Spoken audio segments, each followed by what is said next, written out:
What's up, everybody? Welcome back to our next teaching in our series, Black History is Church History. Today, you're going to be hearing from Dr. David Wilhite. He's a professor at Truett Theological Seminary. He's got his PhD, did his dissertation on Tertullian, and that's who we're going to be learning about today. Listen in. Well, hello, everybody. My name is David Wilhite. It's an honor to be with you today talking about Tertullian, one of my favorite persons to talk about, although he has his problems. I think he's one of the most arguably misunderstood characters from all Christian history, and yet one of the most important and influential. So I'm honored to be here and to have this invitation from Pastor Wade. I think this is a great series you all are doing, and when Pastor Wade asked me to talk about Tertullian as part of a series with your celebration of Black history, he did say something about him in his African context, which I've actually focused on a lot in my own research and writing, and so I'm always happy to talk about that. And I often get asked by students, is Tertullian and some of these other North African church leaders from antiquity, people like Augustine, were they black? What was their skin color? So let me start, before I get into Tertullian himself, by trying to just address, really not answering that question, but showing why that question is so hard to answer. And then I think I can give us something more productive that will get us into his African context and his African identity. So in the ancient world, Greeks and Romans just did not really talk about race the same way we moderns do. We sort of divide up the races. You know, there's 4 or 5 of them. You're either black or white, or you're brown, or you're red, whatever you are. We kind of have defined race by skin color. And most people know, if you really press them, and most people's experiences reveal that there's not either or. There are shades of color. And this is especially the way that the ancients talked about color, skin color. So most Romans and Greeks would call all Africans black. But remember, even Romans and Greeks aren't white. They didn't look like me. I mean, I'm from the descendant of Northern Europeans. Romans and Greeks were just as easy to talk about people's white skin color from the north and their blonde hair and blue eyes as they were to talk about their dark-skinned relatives, neighbors to the south. So, you know, just when they comment on it, it comes up, but it's not the main thing they focus on. So often people's skin color and race and those terms is just hidden in the sources. So you'll have Romans would call North Africans like Tertullian black. People from Carthage, where Tertullian is, modern day Tunisia, Algeria, they would often say, well, yes, I'm Carthaginian, but I'm not Numidian. Those are dark-skinned people. And the Numidians would often say, I'm dark-skinned, but I'm not Gaetulian, a more southern tribe along the Sahara. And they would say, but I'm not Ethiopian. And so there's a whole shade range. And if you're interested in looking at what the sources actually say, there's some great books, lots of good recent studies. The 2 classics that I still recommend to people are books, one by Frank Snowden entitled Blacks in Antiquity, and another one by Lloyd Thompson entitled Romans and Blacks. They have tons of great sources you could look at that would help you. And not everyone has time to really look into this and read the books closely. If you want to look online, a great scholar gave a lecture on this recently. Her name is Mary Beard. She gave the Gifford Lectures in 2019. And there's a series of important sort of rethinking of antiquity in light of these questions. One of them is called Whiteness. So if you Google Mary Beard, Whiteness, Gifford Lectures, her 2019 lecture is available on YouTube. It's a great entry into this kind of discussion. So instead of thinking about Tertullian strictly in terms of skin color, which is not what Pastor Wade asked me to do, but it's an important question, I think I could think more helpfully in terms of him being an African. And there we have to start with, what did it mean to be African? Okay, so what did it mean to be African in the ancient world, in Roman times? Well, maybe I could illustrate this for you with a few images that have survived. One of my favorites is found in North Africa, in modern-day Tunisia. I went there with a group of students. We took pictures of this and saw it. It's a mosaic on the floor. And in the middle of this mosaic is an image of one woman in particular, and she's surrounded by all these other women. And all of the symbolism is supposed to you're supposed to know when you see this, that the person in the middle is Roma. Rome herself, the spirit of Rome herself. She's holding her weapons of war, and in her hand, it's sort of hard to make out in the image, but she's holding this orb, which symbolizes the orb of the world, because Rome has conquered all.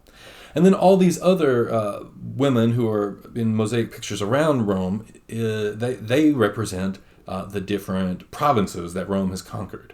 And I could go around the whole spectrum and talk about these, and they all sort of had the images and the symbols that you think of when you think of these regions. One of them is Egypt. Much has been made about her. She has this rattle that's from the Isis religion from ancient Egypt. She has dreadlocks in her hair. I mean, they're just symbols that you would know when you look at this. And then there's one symbol in particular of Afra herself. And again, much has been made trying to understand sort of the physiognomy and the physical appearance, facial features, lips, nose, all those sorts of things. One of the symbols attached to her is she's actually wearing a mask, but it's pulled back. So it's hard to make out. It's sort of a head mask that's been lifted up. And you could tell, though, that it's got the trunks and the tusks. It's an elephant, the symbol of Africa. And if you remember, Hannibal was a famous general from North Africa during the Punic Wars. He marched on Rome, actually took all of his elephants all the way around and surprised Rome coming across the Alps into Italy. And forever in the history of North Africa under Roman Empire times, the Romans remembered North Africa and those Africans who rode their elephants in and almost defeated Rome. There is an antipathy between Africans and Romans in many ways, in many of the sources. So all that is to say, this house that has a mosaic in it is clearly a Romanized house built in Africa. Rome colonizes Africa. But there's another mosaic that's been found on the same site, and this time the mosaic only has one person in it. It simply has Afra herself. Same face, same features. Again, she has the head mask pulled back. This time there's no tusks, but the trunk is there. It's clearly the African symbol. And what does it mean that someone had a mosaic devoted simply to Afra herself? Who knows? We could speculate a lot about that. But I show this because there are clear indications in the source of people who proudly claim their African identity. And other times, Romans not proud. I mean, they derogatorily speak of Africans as Africans. And so when these show up in the sources, we have to pay attention and ask what this means. I think one particular example that's right at the same time as Tertullian, and that's who we want to talk about and focus on. But if I could give one more example, it's the Roman emperor at the time. His name is Septimius Severus, and he's actually an African. He's from North Africa, and we're never quite sure how someone looks in the ancient world. There's been much talk about trying to replicate this and reproduce what he would have looked like. But there are things in the sources that clearly know he's an African, speak of him in this way. I mean, one of them, they make fun of his accent. The sources sort of have to cover up and flatter him as an African Roman emperor and say, oh, this emperor isn't, you wouldn't even know he was African because he speaks so well. But then it goes on to say, but his sister, she can't speak Latin without an accent. She's an African. So, see, he clearly has this sort of heritage that he, in a sense, is baggage. He's not a true Roman in a way, but because he was a great military leader and a general, he succeeded all the way to being an emperor. There's a coin that's survived from him that I think sort of nicely illustrates his African identity. This coin illustrates his picture on one side, and on the flip side, the gods. And in fact, it's the gods of the homeland or the fatherland. Who are these gods? Well, it depends on who you ask. Because these gods, these studies have been done on this to examine these kinds of images, and this coin in particular, these gods are clearly Roman gods and North African gods, Punic gods from this region. And you see, if you were from Septimius Severus's hometown of Leptis Magna, the area of modern-day Libya, Tripoli, if you were from this area, you would look at these coins and say, oh, that's our guy, because these are our gods. But if you're Roman, you see Roman symbols of Roman gods, and you would look at this and say, oh, this is our guy. We can trust him. He's got the gods of our homeland. And so which is right? The emperor never said which gods we're talking about, because these sorts of codes allow for a sort of code switching and reader interpretation. And this sort of ability to live and inhabit both worlds, Roman and African, is found over and over and over in the sources. And I think that's the best way to understand Tertullian. One last example just to think of is the Apostle Paul. He's not African, but if you were to ask the Apostle Paul, what is your ethnicity? Obviously, he's Jewish. He claims to be a Hebrew of Hebrews. And yet, Saul is his Hebrew name. He goes by Paul, a Roman name, Paulus. And he speaks Greek. And he's happy. He seems to be very influenced and schooled in Greek thought, and yet he's a Roman citizen. So which is he? Is he Jewish? Is he Greek? Is he Roman? The answer is people can code switch and move back and forth between identities. They can inhabit both of these. And that's what I think we have with a lot of our North African sources. So now, finally, we turn to Tertullian, because Tertullian does exactly that. We have plenty of evidence. His first, the recording of his name outside of his own writings is Tertullianus Afer, Tertullian the African. And interestingly, when he tells us his own name, his name is Tertullianus Septimius, which is the same family name as the African emperor at that time. And Tertullian seems to have a lot of influence. Is he related to this African emperor? We just don't have enough evidence to show that. But he's clearly an influential figure among Christians, and he clearly has these ties to North Africa, and he talks about them a lot. So maybe I could give a few examples of that next and talk about Tertullian finally. Okay, so what was African about Tertullian? Well, there's a number of examples I could give you, but I'm just going to summarize real quickly for you. And if you're interested in looking more into this, I wrote a whole book on this, but that's not a shameless plug. It's one of those academic books that it cost $150, and it's sitting on library shelves. You could go find it from your library, but don't buy it.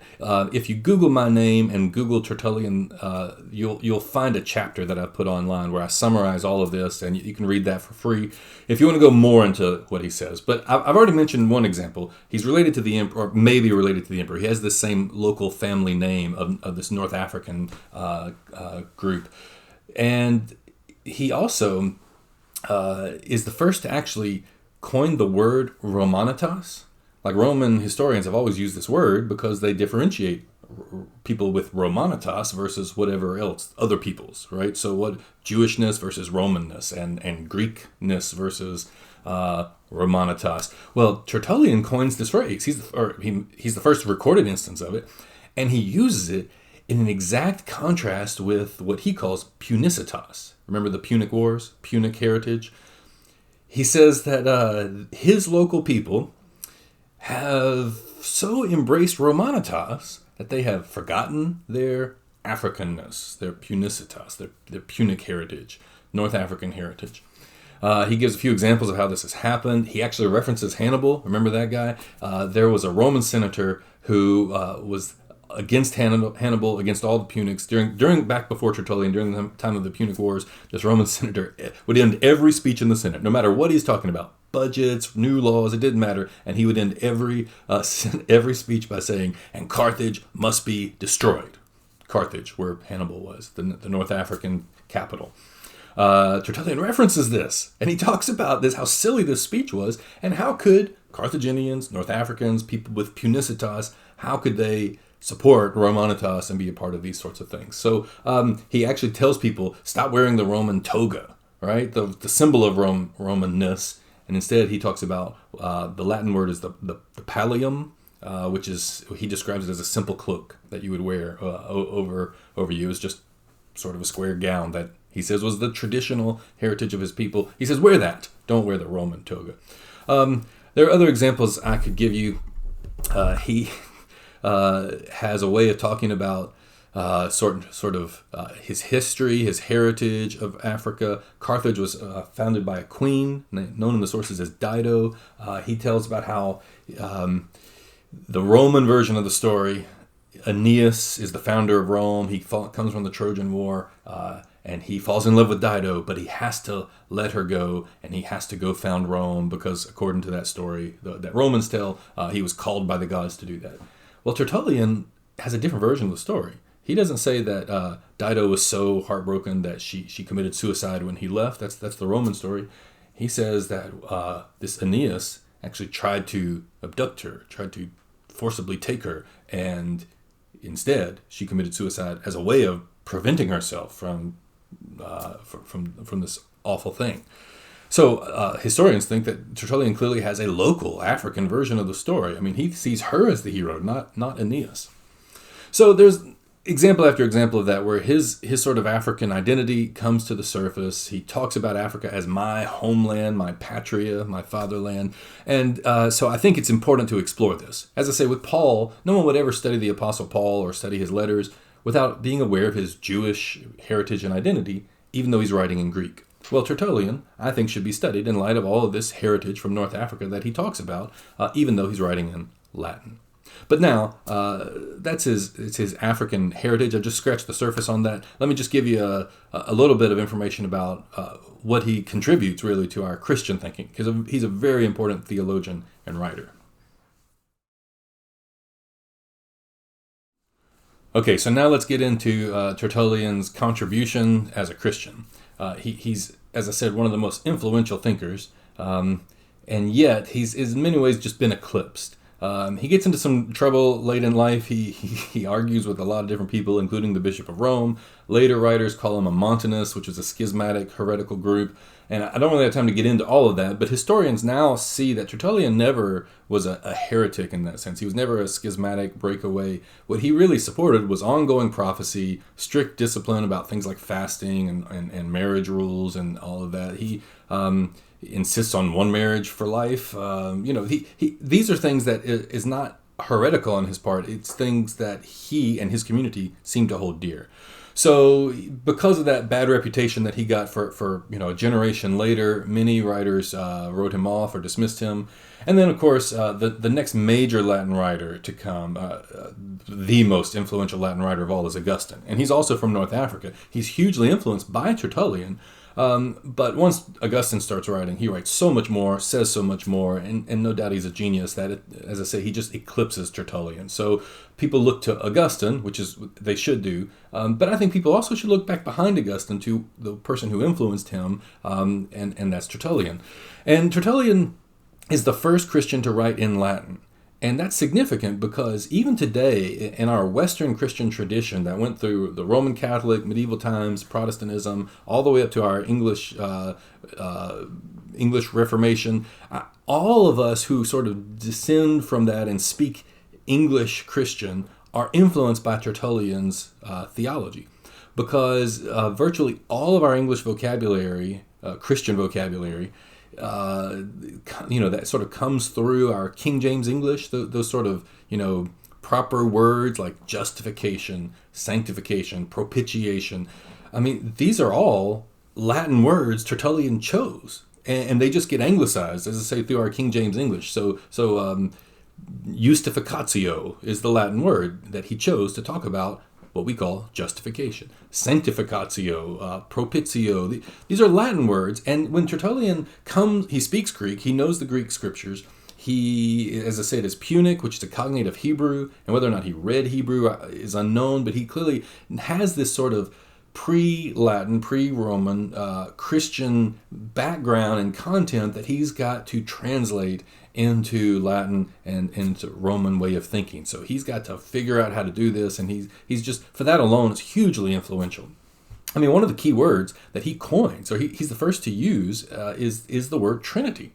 The Latin word Trinitas. He comes up with that word. That word's not in our Bible. Now, obviously, we believe that the triune God is revealed in the Bible. We believe in one God. We believe Jesus is God. So we've got God the Father, Jesus, we've got the Holy Spirit. So we can talk about our doctrine of the Trinity that we believe is grounded in scriptures, but Tertullian's the first to use that word. And so how did he shape it? How did he understand it? I mean, there are just tons of things like that he's influential for. Another example I point to is even how we talk about salvation. So first, the bad news, sin, the concept of original sin.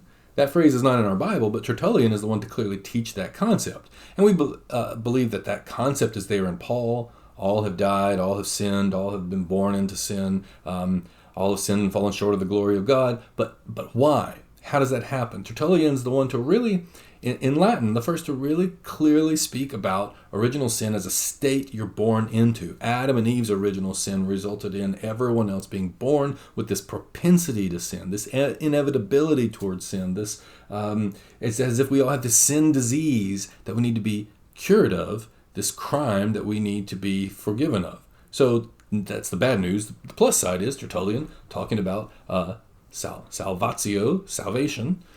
Salus is a very common Latin word, and he infuses it with this Christian meaning, this idea of not just health, not just curing of sin, wholeness, rightness, legally justified, all of these concepts he's able to infuse into these words.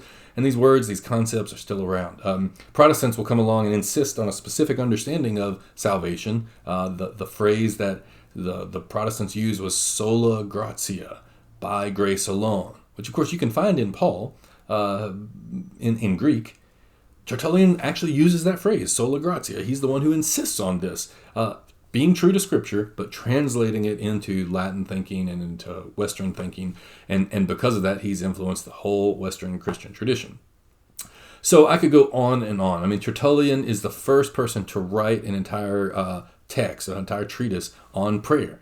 He's the first to write a work on baptism. He's the first to write a work on martyrdom, on fasting, on marriage, on virtues like patience and modesty. He has a work on Christian clothing, like how to dress. He has several of them. Women especially, he's really strict and hard on them. But even men's clothing he talks about. So he's got all these works. About 32 works of his have survived, and they're incredibly important. And I'm glad to hear that y'all are taking a time to look back at some of the leaders of the past, influential thinkers, especially those of African descent. Those should be celebrated, and we should all go back and study them and learn as best we can. So if you're interested in learning more, there's a great website that I'd recommend. It's called Tertullian.org, and all of his works are on there. A lot of introductory stuff. I mean, it's so full of stuff, it's almost hard to get through. But that website has it all, and there's tons of books you can go and read, and I think other helpful tools on the internet. So thanks for your interest in Tertullian, and thanks again for inviting me to be a part of this series. I look forward to seeing this online and seeing the other speakers of this series and following along on Facebook. And I just want to wish and pray God's blessings on you and all that you are doing. Thanks.